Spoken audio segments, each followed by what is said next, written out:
The system called just-in-time inventory plays a role in NUMMI's quality and efficiency. These seats are made in nearby Livermore. Just enough are brought into the plant to last for about an hour.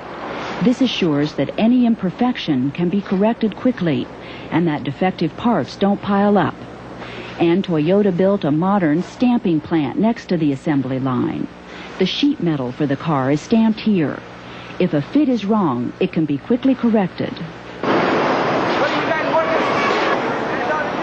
The stamping plant and other spots along the NUMMI assembly line are visited regularly by General Motors personnel from other cities.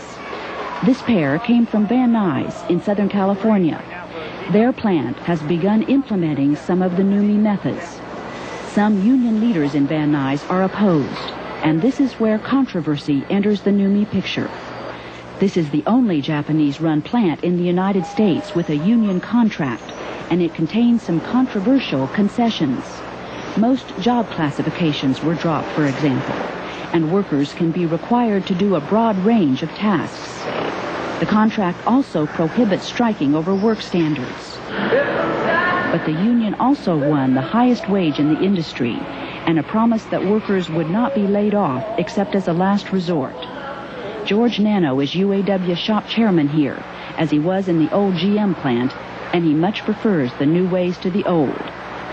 People just became tired, burned out, because, it seemed like management didn't care.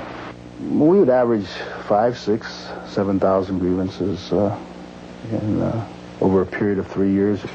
Since NUMMI began production a little over 2 years ago, less than 100 grievances have been filed. George Nano says this is because problems are resolved on the shop floor quickly now. Few complaints reach the grievance stage. But some critics say union leaders like Nano are so eager for NUMMI to succeed, they are refusing to recognize some legitimate complaints.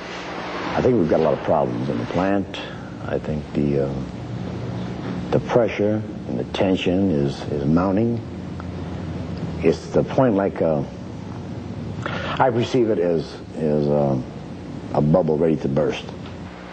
Bob Silva has formed a union splinter group to challenge George Nano and other local officials in next year's union elections. Silva's group believes the pace here is too fast and the workload too heavy. Each worker has 1 minute to complete a certain number of tasks on the car.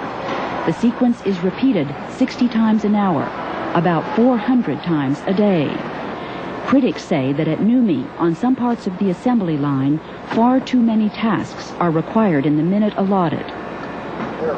We invited some members of the dissident union group and some workers satisfied with their NUMMI jobs to tell us their views. I find it exciting. I think it's fun. I like the idea that our team dictates what we do, how we do it. My group leader comes out to the stamping plant about a half hour a week. Sure, yes, we want to work, but we don't want to run. We want dignity. That's what we need. We don't. We want to do a job as you notice inside the plant. People, it's not going slow. They are going fast, very fast. Almost some of the people is running. I got rolled up for stopping in line and going to the bathroom. I was written up, disciplined, and everything. And I told them I want this off my record because I am not going to stand here and wet my pants for nobody. The third world countries now. I've had as many problems in the plant maybe as any of you guys, but we have production, we have quality, and we have jobs. Under the old system, we didn't have the production, they didn't have the quality, and they eventually lost the jobs. If anything else needs to be said, you need to think about that first. Whatever their complaints, NUMMI's workers seem committed to making the experiment in Fremont successful. They are glad to have jobs, and so far they prefer the new management ways to the old. Toyota's methods have succeeded here, where General Motors working alone failed. Some analysts believe NUMMI's success is a challenge to General Motors' entire corporate strategy. What General Motors has found is that the productivity in NUMMI is higher than at plants where they've invested $500 million in machinery. And what this means is that General Motors' entire way of treating workers and designing cars has been proven right here in Fremont, California, as being inadequate. What do you think General Motors has learned from this so far? Nah, I hope not. But the most important point is that top personnel have to change their way of thinking. It is a measure of Toyota's success at NUMMI that top personnel at GM are beginning to change their way of thinking.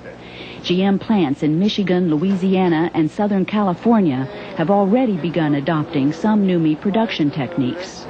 But Toyota is not involved in those plants, and it is unclear whether GM can do alone what it has done with Toyota's help at the NUMMI plant in Fremont.